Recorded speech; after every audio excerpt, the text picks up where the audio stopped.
Baik, Assalamualaikum warahmatullahi wabarakatuh. Waalaikumsalam warahmatullahi wabarakatuh. Saya sendiri, Muhammad Iqbal Firdaus, akan menjadi presenter pertama yang akan mempresentasikan tentang eh, metode fuzzy. Untuk judul dari artikelnya sendiri yaitu implementasi metode fuzzy Sugeno pada penentuan harga emas 24 karat pada kota Medan. Yang pertama ada abstrak. Abstraknya sendiri, harga emas yang cenderung stabil dan mengalami kenaikan setiap bulannya. Kemudian emas merupakan salah satu bentuk investasi yang tidak dipengaruhi oleh tren di masyarakat karena emas banyak dibeli oleh setiap orang di waktu kapanpun. Kemudian tujuannya yaitu untuk mengetahui penentuan harga emas 24 karat di kota Medan. Penulis menggunakan 3 kriteria yaitu permintaan, kualitas, dan harga. Yang pertama ada pendahuluan atau permasalahannya. Harga merupakan faktor yang berpengaruh secara signifikan terhadap keputusan pembelian oleh konsumen dalam transaksi jual beli. Penentuan harga jual emas menjadi suatu pertimbangan oleh pemilik toko. Kemudian tinggi rendahnya harga emas dipengaruhi oleh banyak faktor seperti kondisi dan kinerja perusahaan, resiko, dividen, tingkat suku bunga, kondisi perekonomian, kebijaksanaan pemerintah, laju inflasi, penawaran dan permintaan serta masih banyak lainnya. Karena dimungkinkan adanya perubahan faktor-faktor di atas, harga emas dapat naik atau turun tanpa dapat diduga. Oleh karena itu, dalam penelitian ini dibahas penerapan metode fuzzy Sugeno untuk menentukan harga emas. Kemudian bagaimana menentukan harga jual emas dengan menggunakan metode fuzzy. Yang kedua ada data. Untuk datanya sendiri yaitu diperoleh dari Badan Pusat Statistik Sumatera Utara atau BPS Sumatera Utara, di mana data tersebut adalah data harga emas 24 karat di kota Medan melalui situs www.sumut.bps.go.id. Kemudian untuk bahan penelitian yang dipakai berupa data sekunder ataupun yang terdiri dari data permintaan, data kualitas, dan data harga emas yang disesuaikan pada tahun 2017. Kemudian untuk variabelnya ada data permintaan, kualitas, dan harga emas tahun 2017. Datanya seperti ini, mulai dari bulan Januari hingga bulan Juni. Kemudian pada penelitian ini, penulis mengambil contoh permasalahan, yakni berapakah harga emas per gram jika permintaannya adalah 20 dan kualitas adalah 8. Nah, untuk menyelesaikan permasalahan tersebut, kita akan langsung ke penyelesaiannya.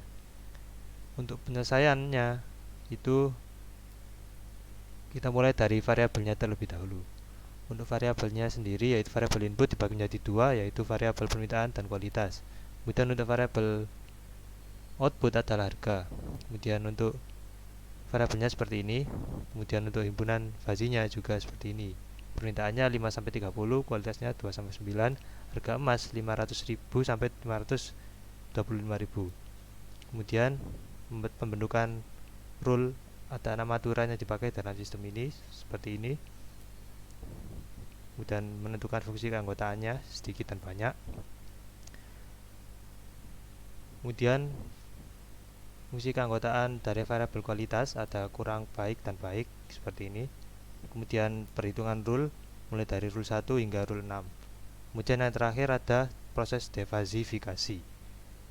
Untuk proses defazifikasinya juga seperti ini, alfa predikat ditambah alfa predikat 1 dikali Z1 ditambah alfa predikat 2 dikali Z2 hingga alfa predikat 6. Kemudian dibagi dengan alfa predikat 1 ditambah hingga alfa predikat 6. Kemudian hasilnya seperti ini, 516.000, 2000, Rp272,4395. Jadi menurut perhitungan di atas, hasil memprediksi harga emas adalah 24 karat per gramnya, yaitu Rp516.272,435. Jadi hasil kesimpulannya adalah metode Fuzzy Sugeno dapat digunakan untuk menyelesaikan permasalahan yang terjadi dengan menggunakan variabel permintaan, kualitas, dan harga. Bahwa hasil dari harga emas jika permintaannya adalah 20 dan kualitas adalah 8 untuk emas 24 karat per gramnya di kota Medan adalah 516.272,4395 rupiah, yaitu dapat mempermudah toko emas. Dari hasil ini dapat mempermudah toko emas di Medan dalam prediksi hasil harga emas per gramnya. Mungkin itu saja yang dapat saya sampaikan dari presentasi saya. Mungkin ada pertanyaan dari teman-teman, silahkan.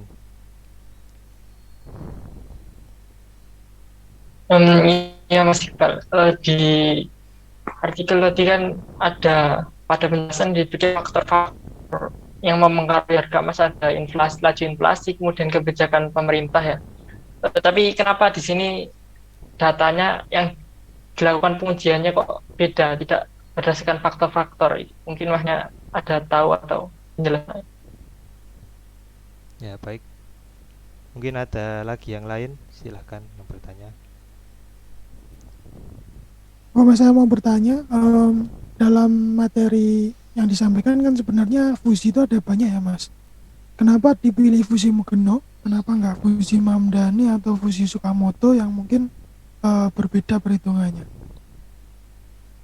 Ya, baik. Mungkin akan saya jawab dari Mas Fadlur terlebih dahulu ya. Kenapa tadi faktor-faktor ya, kemudian data yang diambil. Nah, kemudian Ya.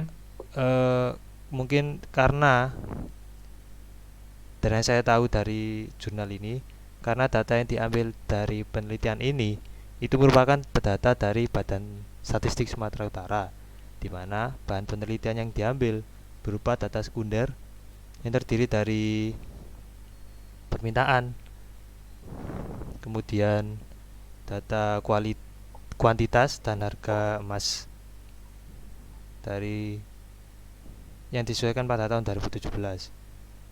Dan untuk data-data yang lain seperti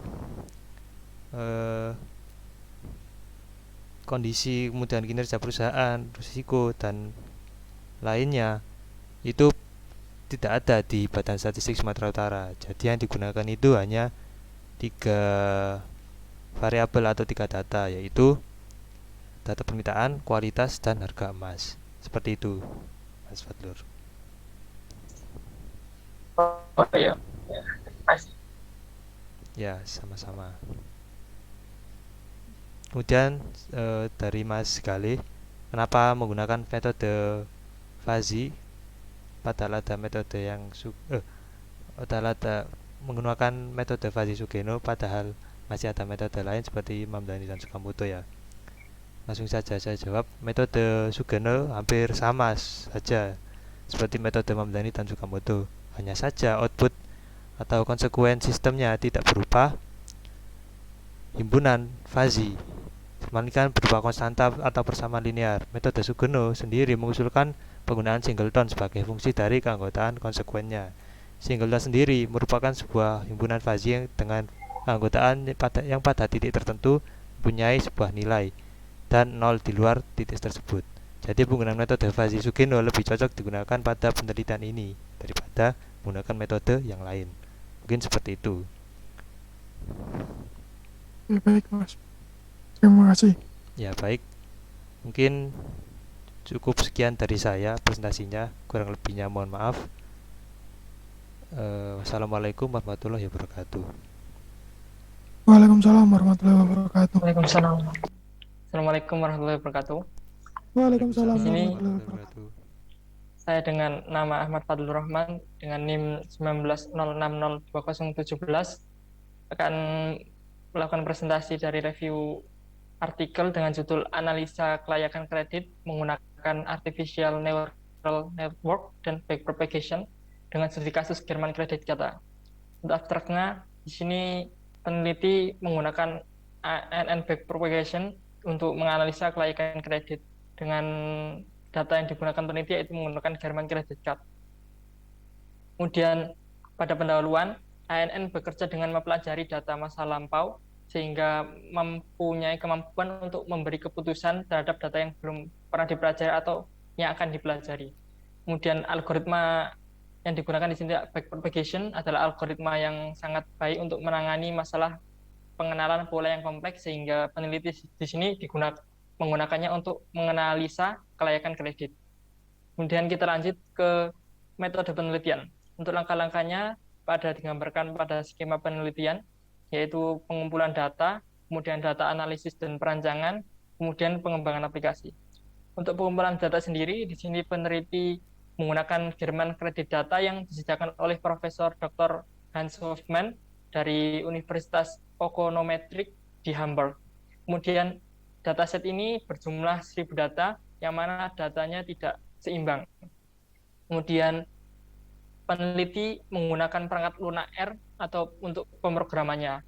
Untuk dilanjutkan dengan proses analisis dan perancangan, di sini peneliti menggunakan pre-processing dan dengan metode transformasi dan normalisasi, transformasi untuk atribut tipe integer menjadi numerik dan atribut target menjadi faktor. Kemudian untuk normalisasinya menggunakan metode min-max, yang mana rumusnya yaitu data dikurangi min data dibagi max data dikurangi min data.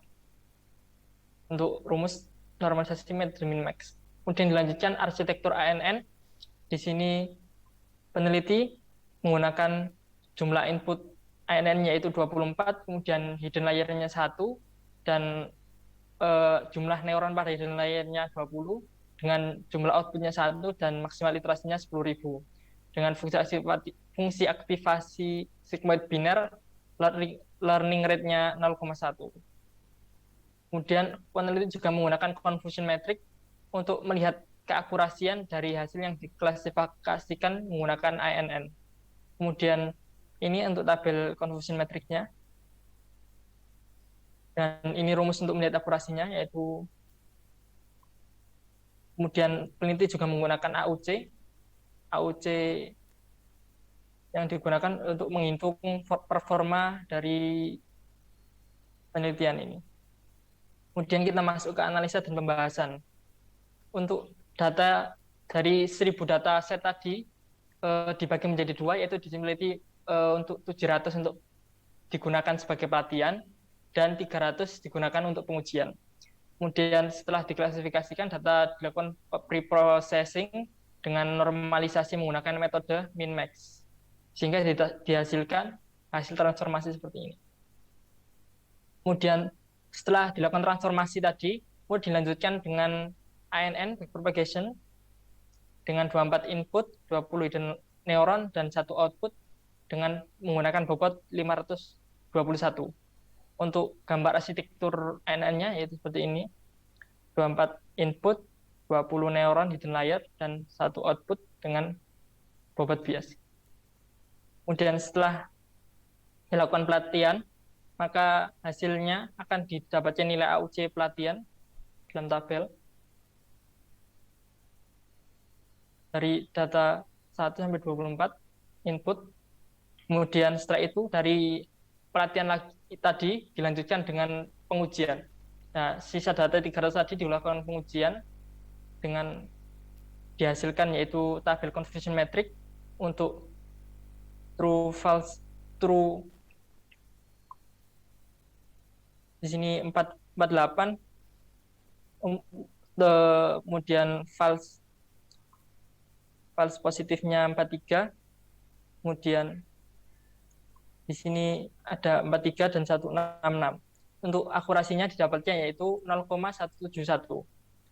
Setelah dilakukan proses confusion metric ini, kemudian pengujian menggunakan AUC yaitu area under curve, didapatkan nilai AUC-nya yaitu 0,72.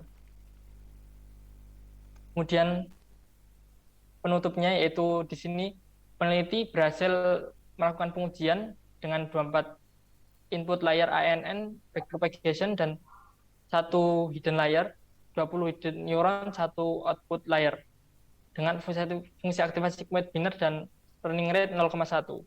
Dihasilkan akurasi sebesar 0,7171% dan nilai performa sebesar 72% dengan range-nya 7 karena learning rate performanya di antara 70% dan 79, maka termasuk dalam fair model. Kemudian sarannya untuk peneliti selanjutnya itu agar mengembangkan hasil penelitian ini dengan metode yang lain agar mendapatkan nilai akurasi yang lebih tinggi dan performa yang baik. Mungkin itu presentasi dari saya. Mungkin teman-teman ada pertanyaan? Ya, dari saya mau bertanya Mas Fadlur. Dari hasil tadi kan didapatkan itu AUC-nya sebesar 72% dan termasuk di fair model. Yang dimaksud fair model ini sendiri apa ya Mas Fadlur ya? Bisa tolong dijelaskan? Yes. Fair model ini biasanya digunakan oleh organisasi atau itu untuk menentukan eh, apa ya mengambil keputusan. Jadi data bisa dibilang termasuk fair model dari yang saya tahu yaitu termasuk data ini bisa digunakan dalam mengambil keputusan untuk memberikan kredit seperti itu. Oke. Baik, terima kasih Mas Fadlur. Ya, Mas. Ya, saya ingin bertanya Mas Fadlur. Oh iya, Eh, silahkan. saya ingin tanya, tadi ada proses pre-processing di dalam metode penelitiannya. Nah, mengapa proses pre-processing itu penting dan bagaimana jika kita tidak menggunakan pre-processing tersebut? Mungkin itu saja dari saya. Terima kasih. Di pre-processing ini penting karena dapat meningkatkan kualitas dari hasil performa pengujiannya, sehingga karena data tadi yang di sini kan disebutnya bahwa datanya tidak seimbang, maka dilakukan pre-processing agar data tadi diolah, agar data tadi dapat dibaca oleh sistem, sehingga datanya mudah dan hasilnya dapat lebih meningkat seperti itu, hasil performanya. Mungkin apakah ada sanggahan lain? Ya, cukup Saya kira cukup Mas dari Fadlur. saya, Mas Fadlur. Terima kasih atas Mungkin jawabannya. ya, terima kasih sebelumnya teman-teman. Kurang lebihnya sekian. Wassalamualaikum warahmatullahi wabarakatuh. Waalaikumsalam warahmatullahi wabarakatuh. wabarakatuh. Assalamualaikum warahmatullahi wabarakatuh. Waalaikumsalam warahmatullahi wabarakatuh. Di sini saya sebagai presenter ketiga akan mereview jurnal dengan materi algoritma genetika. Judul jurnalnya sendiri adalah implementasi algoritma genetika untuk optimalisasi pelayanan kependudukan. Saya sendiri adalah Galih Wasita Haji dengan NIM 19060206. Pembahasan pada video ini adalah yang pertama, saya mereview tentang permasalahan, data dan variabelnya, penyelesaian dan hasilnya. Yang pertama permasalahan. Permasalahan yang ada di jurnal adalah proses pelayanan kependudukan yang lama. Permasalahan kedua, proses pelayanan tersebut masih menggunakan cara yang manual sehingga kurang cepat untuk menangani masalah kependudukan. Selanjutnya data dan variabel yang digunakan adalah nama kepala keluarga dan nama anak. Tabelnya adalah seperti ini sesuai dengan di PPT. Yang ketiga, penyelesaian. Dari penyelesaian ini saya bagi menjadi 3, yaitu metode, tahapan-tahapan, dan analisis dan perancangan. Metode penyelesaian sendiri menggunakan algoritma genetika, yaitu dengan pendekatan yang diambil pada algoritma genetika ialah dengan menghimpun secara acak beragam solusi terbaik yang dipilih di himpunan. Untuk mendapatkan solusi terbaik, yaitu mencari kondisi di mana memiliki kecocokan maksimal atau disebut juga dengan nilai fitness. Generasi yang terpilih adalah generasi yang mempresentasikan pembaruan pada populasi atau kumpulan sebelumnya. Yang kedua adalah tahapan penyelesaian. Yang pertama ada pengumpulan data, mendefinisikan individu, inisialisasi kromosom, evaluasi kromosom, seleksi kromosom, crossover, proses mutasi, dan yang terakhir adalah hasil. Dari tahapan tadi dikembangkan menjadi penyelesaian di analisis dan perancangan. Yang pertama mendefinisikan individu, diambil dari 65 gen dari total pendaftar yang ada di aplikasi. Berikut contoh data gen yang diambil sesuai dengan jurnalnya. Yang kedua adalah inisialisasi kromosom, yaitu dengan membagi 65 gen dibagi dengan 5 menjadi 13 kromosom. Jadi ini adalah tabel kromosom dari kromosom 1 sampai ke kromosom 13.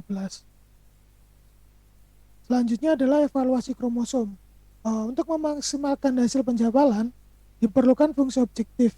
Perhitungannya adalah sebagai berikut untuk mencari fungsi objektif. Dan dari perhitungan fungsi objektif ini diperoleh 13 fungsi objektif dari masing-masing perhitungan dengan rata-rata 737,5.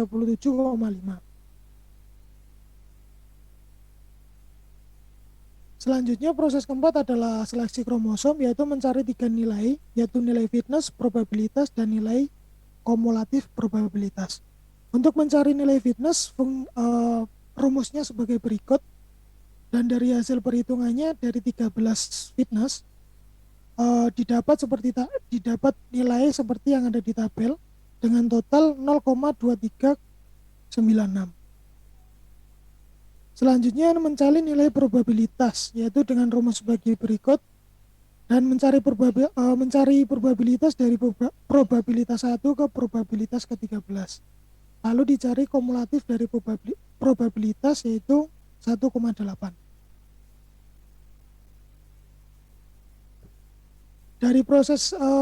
Dari ketiga proses tadi dianalisis untuk mencari kromosom, yaitu kromosom terlihat untuk mencari kromosom dengan ranking terendah, yaitu di mana ranking terendah terdapat pada ranking 12, yaitu probabilitas 11, dan ranking 13, yaitu probabilitas 5.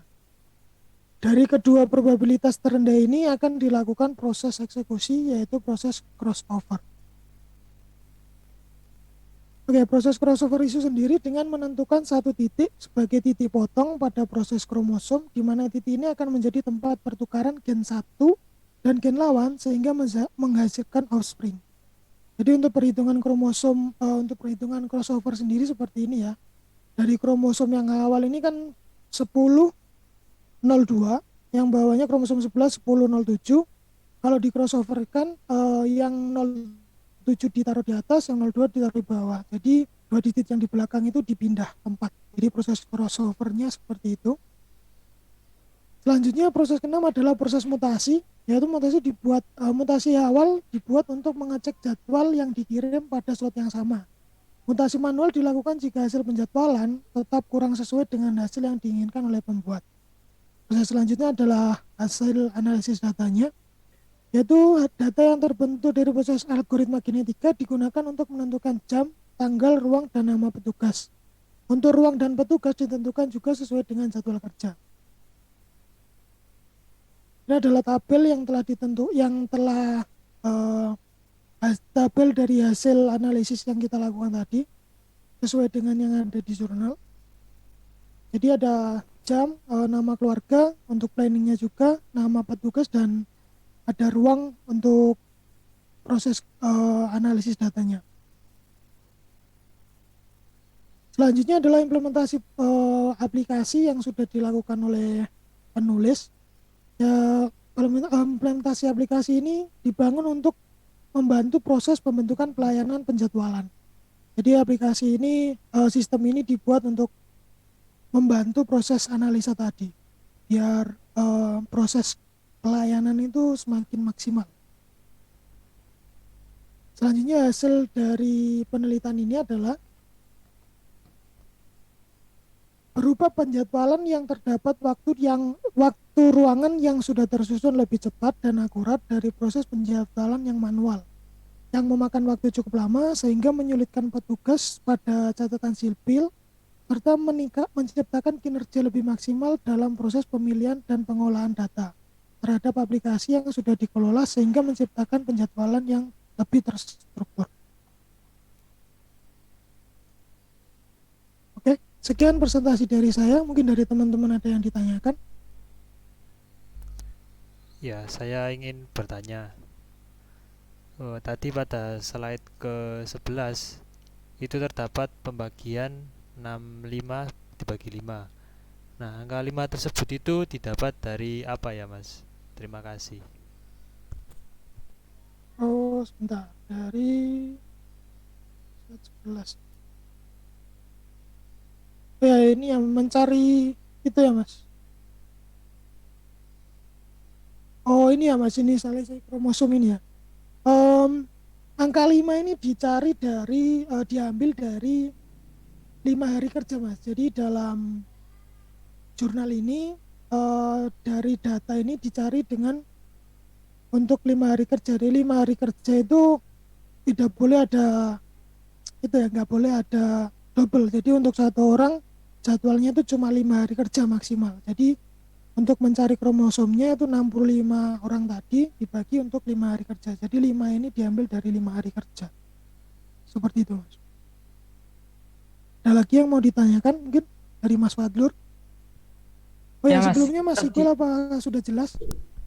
Sudah jelas.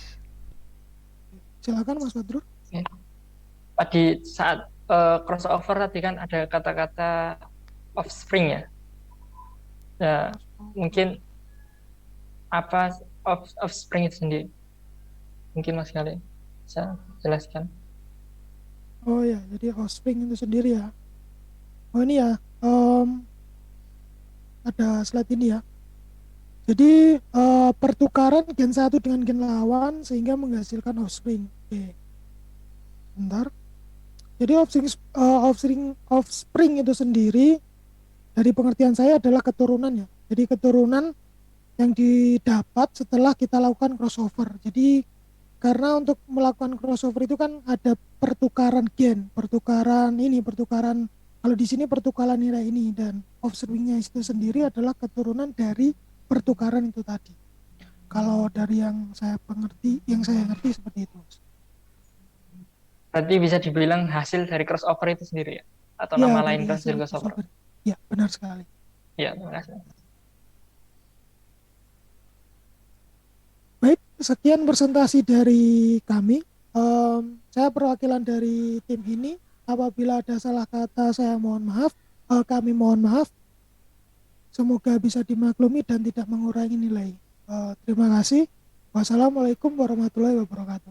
Waalaikumsalam warahmatullahi wabarakatuh. Warahmatullahi wabarakatuh.